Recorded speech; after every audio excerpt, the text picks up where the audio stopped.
Olá, meus amigos, eu sou Alexandre Costa, em Personagens da Bíblia de A a Z, e nossa personagem que nós iremos compartilhar hoje é Raabe. Raabe, nome hebraico, significa arrogância. Logo depois da morte de Moisés, Deus disse a Josué que ele e o povo tinham de atravessar o Jordão e ocupar a terra prometida. Contudo, antes de atravessar o rio, Josué enviou 2 espias para a terra a fim de fazer o reconhecimento da posição, em particular da cidade fortificada de Jericó.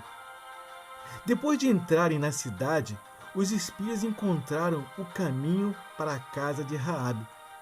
Os espias certamente entenderam que a casa de Raabe não chamaria tanta a atenção, uma vez que era frequentada por diversos estranhos.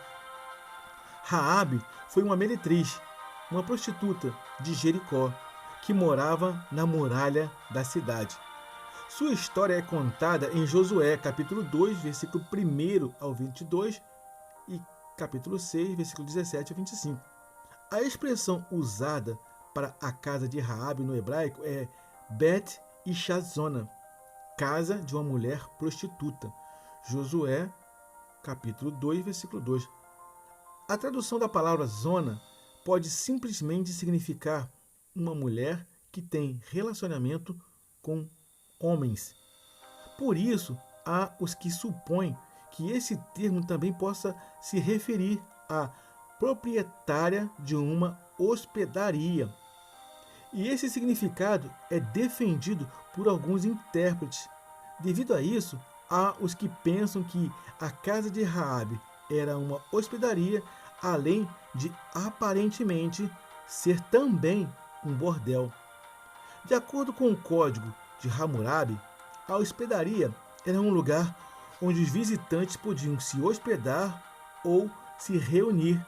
Porém, a presença de suspeitos ou criminosos tinha que ser reportada ao palácio. A proprietária era a vendedora de vinho e assim encarregada do estabelecimento, o qual estrangeiros frequentavam, mas não necessariamente para uma condição imoral.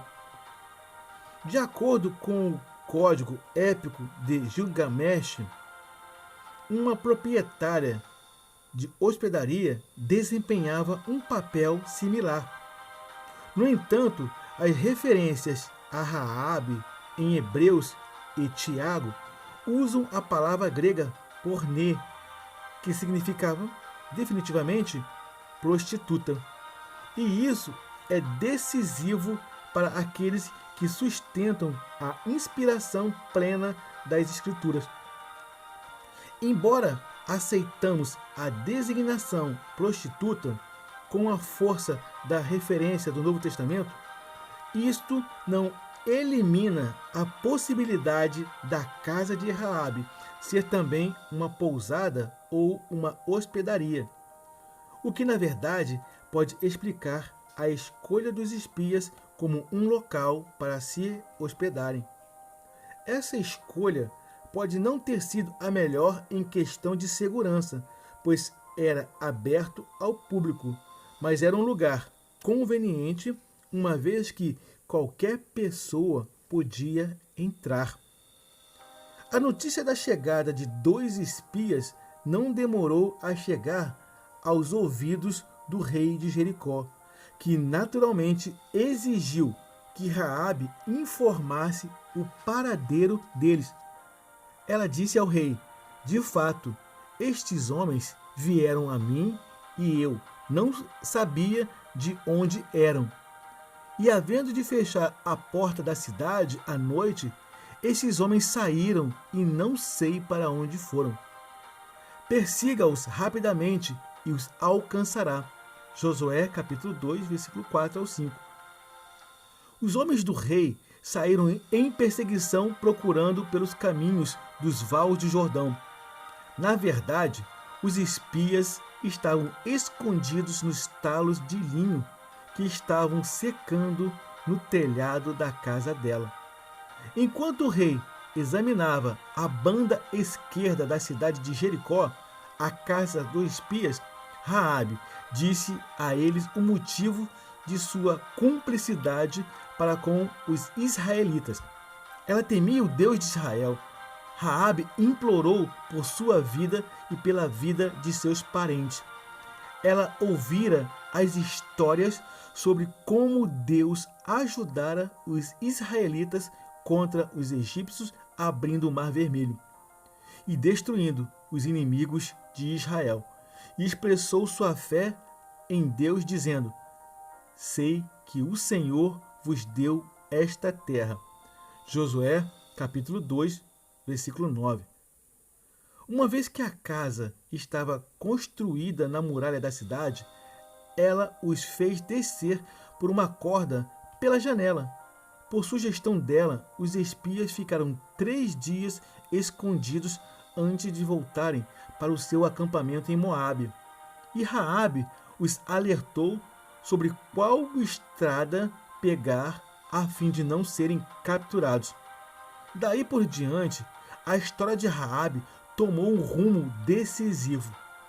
Por causa dessa ajuda, os espias concordaram em salvar Raabe e sua família, mas ela teria de manter silêncio sobre a missão que havia os levado até lá. Ela teria que colocar um fio de escarlate pendurado na janela dela para o lado de fora da muralha da cidade, para que, quando os israelitas fossem destruir a cidade, identificasse a sua casa e o resgatassem. Raabe e sua família, na verdade, foram os únicos sobreviventes da cidade de Jericó. Eles foram levados em segurança sob o comando de Josué, pelos mesmos homens que Raabe salvara. A família de Raabe foi poupada e incorporada ao povo de Deus, e os seus descendentes habitaram em Israel até hoje. Josué, capítulo 6, versículo 25. De acordo com a genealogia de Jesus, Raabe tornou-se progenitora do Messias. Mateus registra que ela se casou com Salmão e foi mãe de Boaz, que se casou com Ruth e foi vó de Davi. Mateus capítulo 1, versículo 5. Além disso, na genealogia de Jesus, existem mais 2 mulheres de reputação duvidosa. Tamar, que seduziu seu sogro Judá, e Batseba, que cometeu adultério com Davi. Raabe se tornou um exemplo clássico do que a fé pode fazer na vida de uma pessoa, independente de um passado humano menos promissor, mostrando-nos ao mesmo tempo que não há pessoa que esteja fora do alcance do favor da graça de Deus. O poder salvador de Deus não exclui nem mesmo os piores pecadores. O autor da Epístola aos Hebreus menciona o seu nome como um exemplo de fé. Hebreus capítulo 11, versículo 31. E Tiago menciona Raabe por haver demonstrado sua fé mediante suas obras. Tiago capítulo 2, versículo 25. Além disso, Tiago reuniu Abraão e Raabe juntamente. Tiago capítulo 2, versículo 21 ao 25.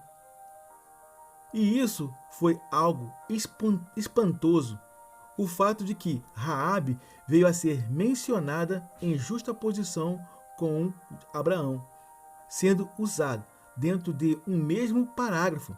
Entretanto, isso ilustra 2 coisas: o poder extraordinário da fé e o fato de, mesmo Raabe sendo uma meretriz, acabou não dificultando em nada a ação da graça, pois para Deus não há diferença, todos nós somos pecadores. Bom, meus amigos, aqui nós concluímos o nosso personagem Raabe. Eu sou Alexandre Costa, em Personagens da Bíblia de A a Z. Até a próxima. Graça e paz. Shalom, shalom.